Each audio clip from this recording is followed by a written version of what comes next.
At the end of the day, it's not about what you have or even what you've accomplished. It's about what you've done with those accomplishments. It's about who you've lifted up, who you've made better. It's about what you've given back.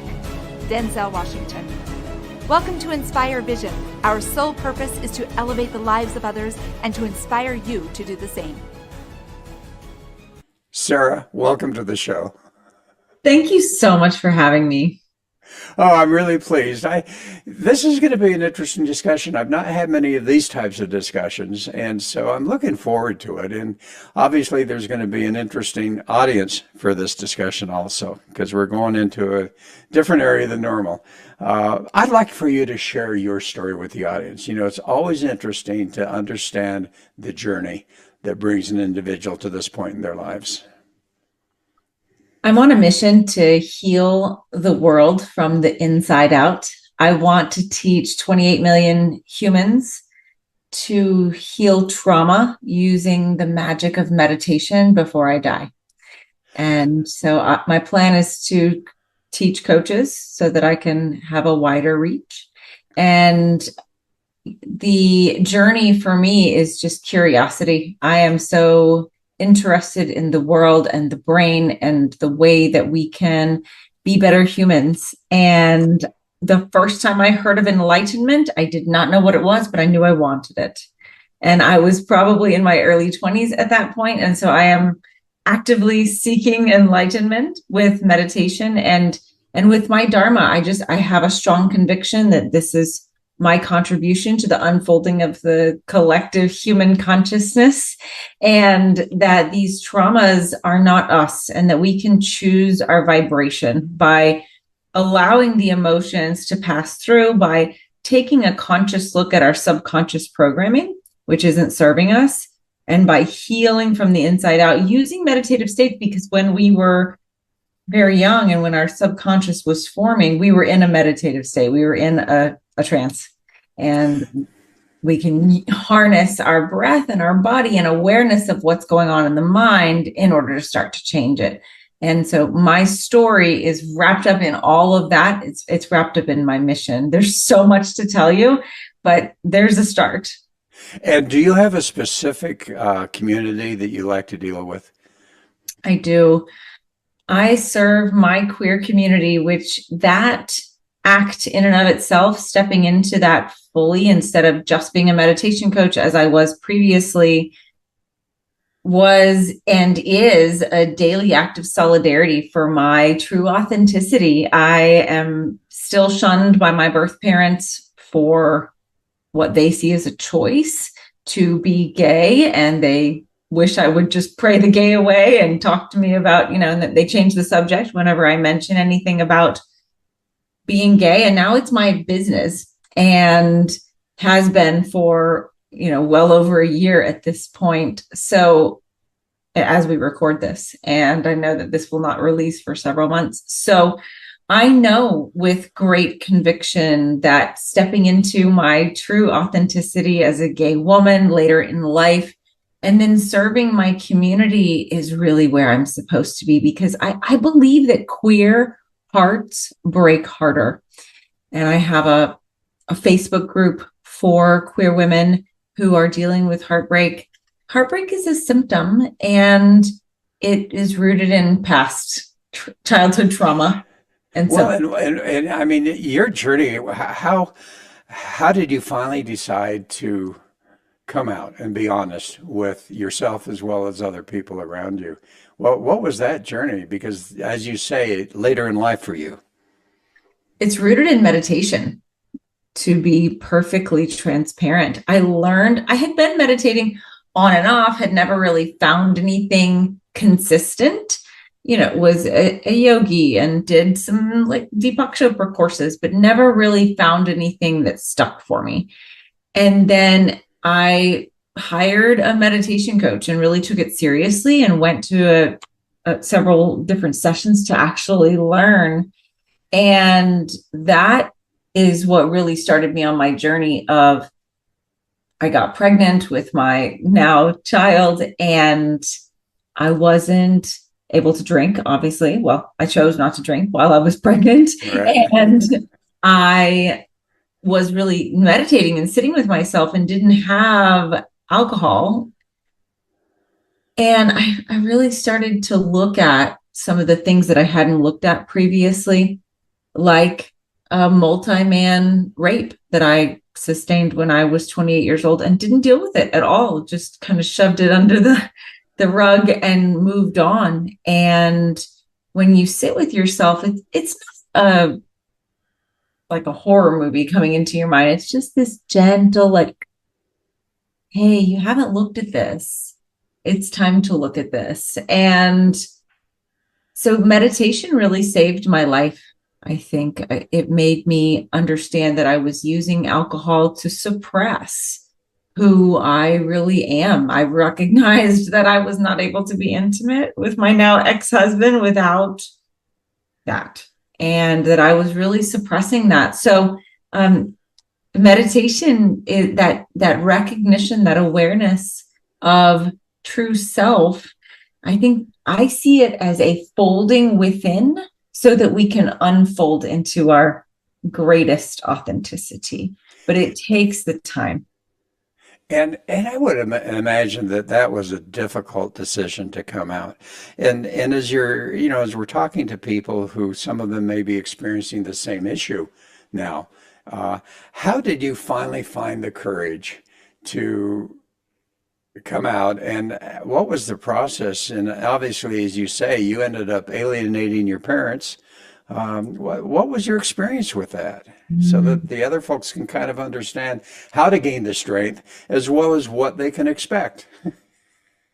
Yeah, in my early 20s and beyond, I dated primarily women, and I just did not come out of the closet. I didn't share that with some of my close friends knew, but I didn't come out formally. And so when I was 38, 39 years old and dealing with all of these big life changes like divorce and stopping drinking alcohol and really stepping into my authenticity, I came out first to my family. They summarily rejected me. Not my siblings. They are more progressive and understanding and accepting, but was estranged from my parents for a significant portion of time. We do have a relationship. I think it's important that my daughter has a relationship with her grandparents while they're alive and well. And so, I've done a lot of work and healing personally around just recognizing that them not accepting me really has nothing to do with me and everything to do with themselves. We know that somebody who's hell-bent on criticizing other people, can you imagine what it's like inside their head? It's got to be an ugly place. They've got to be really tough on themselves. Well, that's true. And, here's a question that comes to my mind. And I've always wondered about this a little bit. Now, you have a daughter, right? That's your child. Okay. So do you anticipate that ultimately that she also will have a different lifestyle and be gay? Or do you feel like she may go the other way and be heterosexual? What are your thoughts about that? And the reason I ask that is because I think there's a lot of people that object to gay couples having children. And I happen to have a good friend a ways away that adopted a daughter from Africa. And I thought that was incredible that he was willing to do that.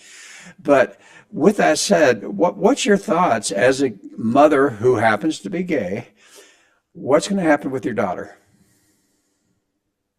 I am teaching her to be a good human being. And when I talk about whoever she's with one day, I say your boyfriend or your girlfriend. And so it's just very open. I have no attachment to who she is. I think a lot of parents see their children as an opportunity to do it differently. At least I felt like that my parents were trying to live out something through me by forcing me to do certain things. And I have been and continue to be very intentional to not push my needs for acceptance onto my daughter. Like if she's interested in ballet or cheer or theater, I don't care. I am not going to try to push her. Like my parents made me play piano for 17 years. wouldn't let me quit because my dad wanted me, so I think it's just whatever she wants to do. And that applies to everything. I want to be a sounding board for her. I want her to be able to ask me any question and know that I'm not going to lie to her. And so one of those things is that I expect her to be able to be authentic with me. And I think that's what a real good parent does. And regardless, I think that's what a real good parent does. And so your focus is helping women who really have experienced some heartbreak. How does that come about, and why did that become your focus? Well, when I was a meditation coach and an inspirational speaker, I experienced the deepest heartbreak of my entire life when my ex-wife asked for a divorce. And I recognized that even though it was the deepest heartbreak I'd ever experienced, I had the tools to really move through it at a different pace and to be able to cut the energetic cords and do the deep soul work, talking to my higher self, her higher self, healing the generational trauma wounds. And so I looked for a queer coach to help me learn about, and I couldn't find anybody. So I cobbled together some things with attachment coaches galore, got my own certifications in attachment. And as a meditation coach, a yoga teacher, I'm certified in NLP, neuro linguistic programming. I have a master's degree in English. I have put together my own system that not only teaches women how to heal their heartbreak, but how to go back and rewrite subconscious core beliefs, core wounds from childhood that are not serving us anymore, and to be able to experience life differently because of doing this profound meditation work. Well, and one of the comments that's been made is you said that a lesbian heartbreak is different than a heterosexual heartbreak in divorce or whatever that happens to be. Why do you think that is? Because, obviously, is it that women are different than men, or women from a heterosexual are going to have the same type of heartbreak that women from a, common area? What is that? Biologically, women are more prone to, I should just say, people with more estrogen are more prone to nesting and making a home and taking care of young. Whereas when you get two males together, they're more into spreading seed. And so there's a joke in the gay community. What do gay men bring on a second date? There is no second date. What do lesbians bring? A U-Haul. And so this speaks to this idea of just nesting and taking care. It's so we call it the U-Haul phenomenon. And then additionally, so women get together quicker.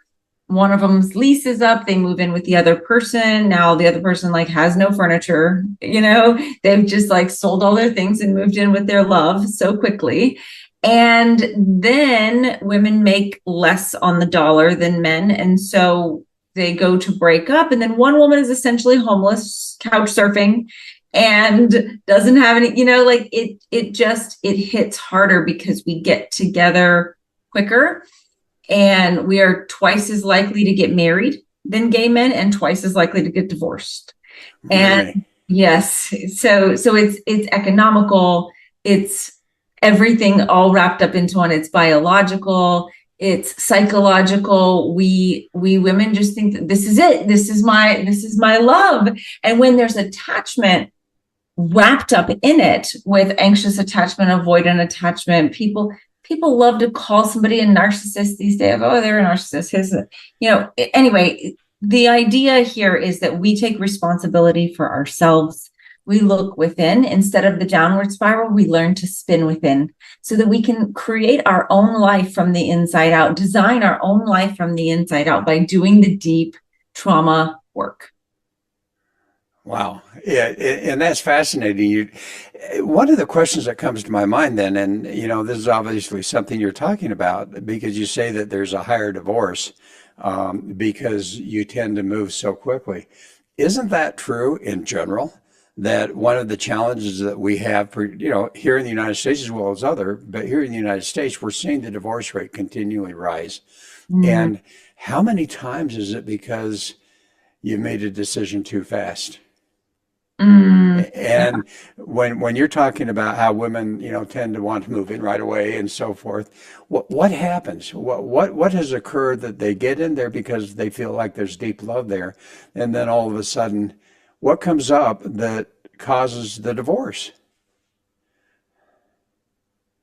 So when we have subconscious attachment states that are programmed from childhood, one person might be more anxious leaning, one person might be more avoidant, one person might be a combination of those two things, both anxious and avoidant.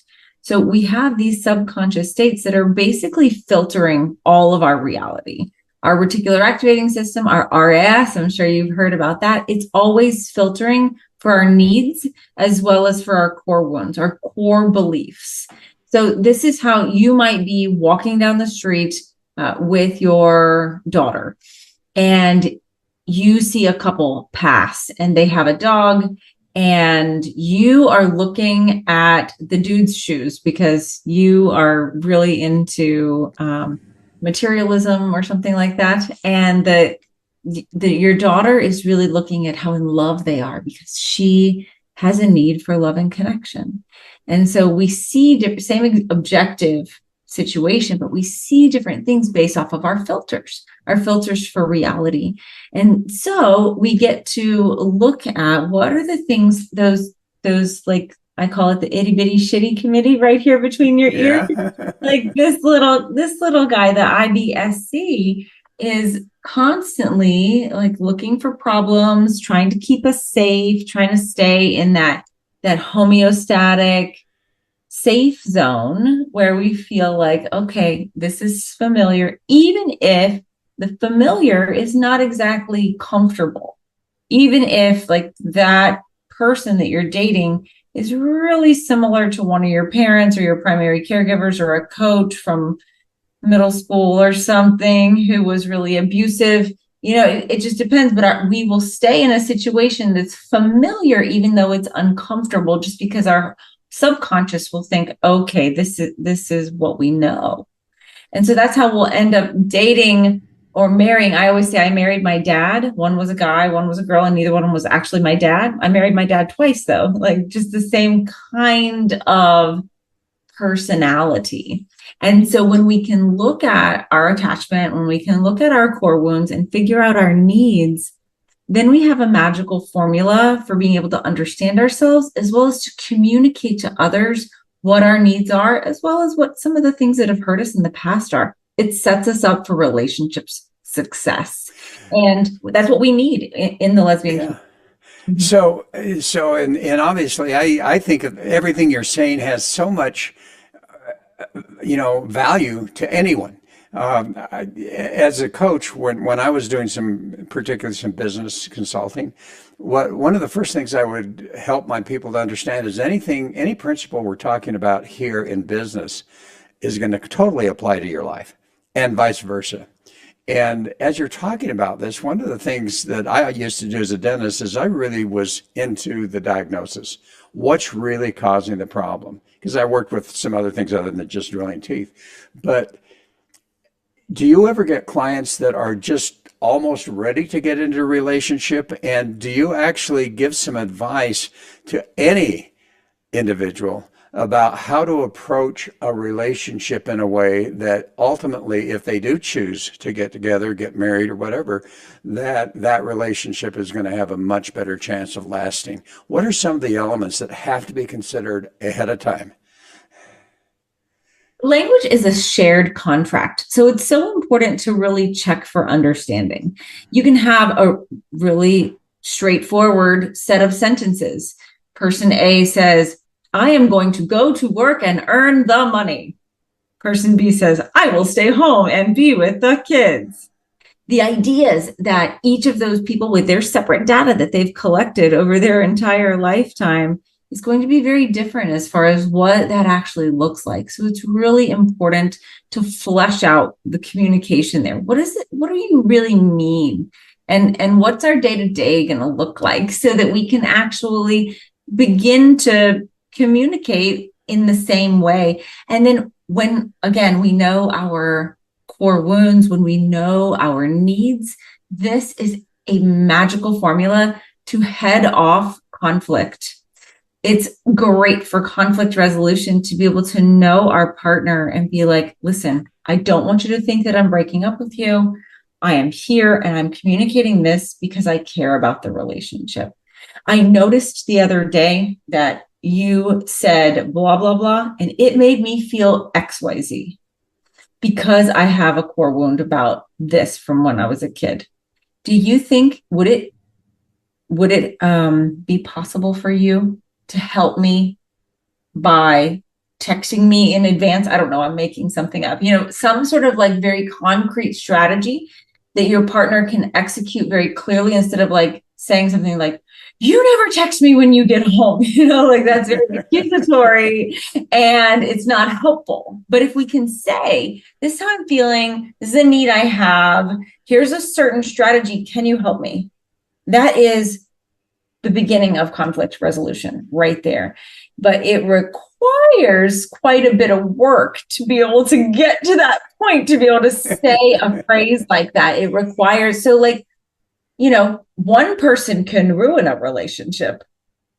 It takes two to make it work. Well, and that's while you're in the relationship. What do you do before a relationship? Because obviously, in some cases, you end up with someone that over a year or two you discover really has some of those issues, that's not willing to deal with it, and it just isn't the right fit.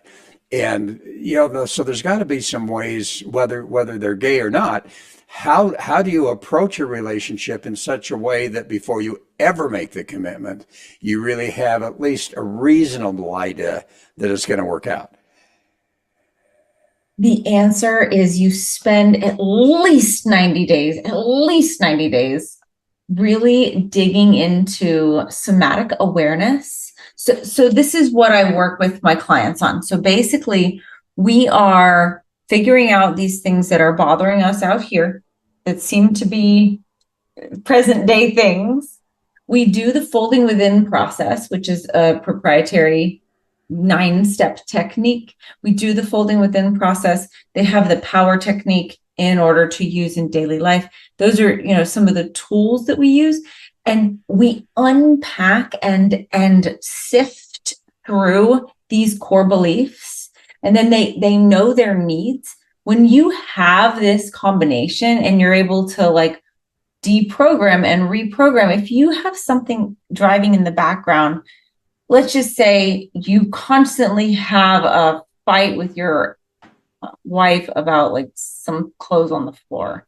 It's never about the clothes on the floor. It's about like, you don't care about me. It's something much deeper. And so what I do with my clients is teach them how to be aware of where this feeling of not being good enough or being rejected or not being loved or being alone exists in the body, and building more somatic awareness. That way, next time they're on a date, they have a lot more somatic awareness, and they're being very present when they're meeting this new person, and they're noticing their energy in their body when they go home. They're feeling what it feels like when they're texting them. This is building the circuitry in the body so that we can recognize, oh, that is similar to my dad. I noticed that, because so often people want the butterflies in the stomach, but that is a bad sign.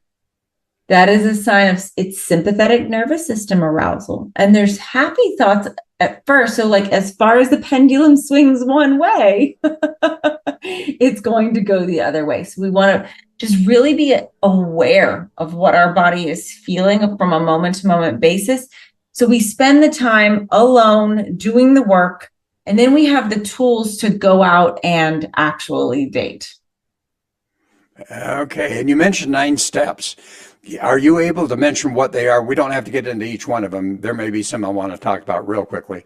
But what are those 9 steps to help someone to do that deep dive within themselves so that they are more fully prepared to evaluate or in a relationship, how they can at least make sure that on their part, they're doing the work. I can't go through all 9 steps because it would take way too long, but I can tell you that they are based on the 3 levels of resilience. So the 3 levels of resilience are body, breath, and mind. And so we actually go through that process within the 9 steps so that we're actually regenerating upon itself this ability to recognize, okay, I am feeling a certain way. I am going to fold within myself. That's why I say stop the downward spiral, learn to spin within. And this 9-step process takes you through body, breath, and then observing the mind and really looking very carefully. Is this actually true?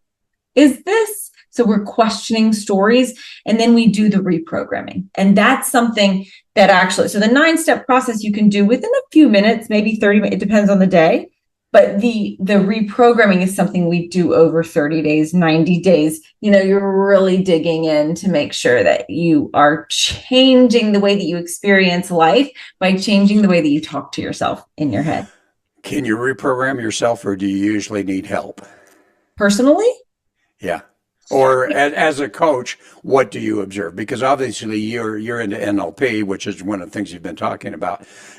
So what is it for individuals that are listening? Is there a way that they can do it on their own, or does it really help to find someone that can help them go through that process? I mean, I think that there's so many different kinds of meditation out there, and it's just a matter of finding. It depends on how do you really want to do deep trauma work. The trauma work that I do is like, oh, that happened. Now, how do I want to feel? We're not reliving it. We're not doing EMDR. We're not going back and actually experiencing the work, right? But we're just like looking back long enough to figure out this is the way that I want to feel, right? So this is life work. And we just keep on plugging away at it. It's not going to do itself, right? We have to just every single day return to it, just like a little drop in the bucket. Well, and you talk about meditation, and as you know, and as I know, there are multiple ways to meditate. Have you found something that for you and for your clients works well? And what is that type of meditation? The meditations that I participate in are definitely self-led. My clients have access to guided meditations with me. I'm also certified in breath work of all kinds. So I do, for my private clients, I do weave in some breath work, and we do light breath work. I have a proprietary rainbow breath that we utilize for like stressful moments or for deepening.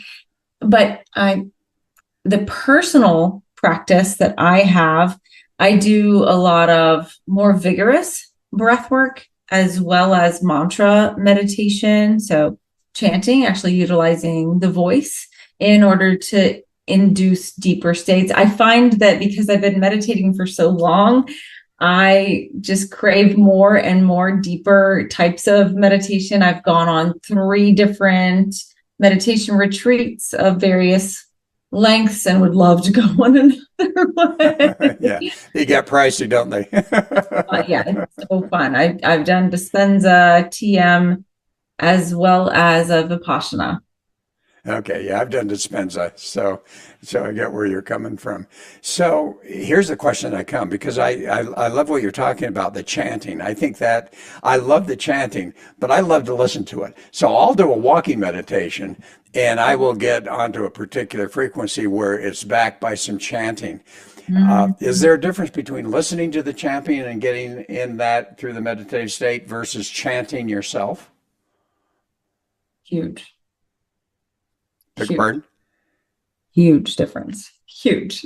Oh, okay, huge difference. All right. Yeah, I mean, you whispered it quietly, so I know this is important. Yeah, a huge difference. I would encourage you to get the wiggles out, go do your walk, go sit down sweaty, and choose Om or something empowering in English that you like, and just I use the beads, but you can just decide that you're going to do it for 4 minutes or something like that, and sit up and allow your voice to vibrate. This is the only area of the body where we can willfully create at any moment.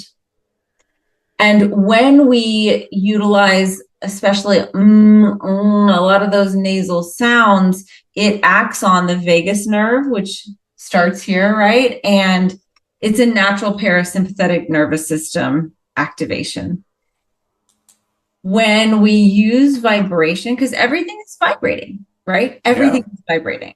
And so when we use vibration intentionally and are also adding in the mindset, we know what the mantra means in English, or if it's Vedic, which is a lot of the chants that I do are Vedic, from ancient Sanskrit, thousands and thousands of years ago, these bija mantras. But you can do it with anything. Like TM is just a thought, word, sound. It doesn't mean anything. There's just a way of allowing the brain to latch onto something, giving it a little something to hold on to, and that allows the other brain activity to go down just by having this light focus on something like a chant or a breath. So that's where I find the most success personally. I've never been into guided meditation, but my clients love when I do. when you do it for them, right? I get paid a lot to do it for them. Yes, they book in one-on-ones because they want me to. Beautiful meditation wise, and tell them to, I get into that. So yeah, it's definitely. There is a graduation in meditation. Now you talk about chants. How do people find those? Because when I'm sitting here thinking, all right, what am I going to, well, I'm not going to chant a chant. I may or whatever, which I haven't done, which means I need to graduate to that. But how do people find that? Or is it more just you can hum and whatever it is? Yeah, humming has been scientifically proven to relax the parasympathetic nervous system or to enact the parasympathetic nervous system. But yeah, is a really simple one. And silence. So you just breathe in through your nose, 4 equal parts. And silence. So there's that. I mean, that's what the ancients said that they heard was like the sound of the earth, the sound of the universe, the sound of God. That's what they said. Silent. It's aum.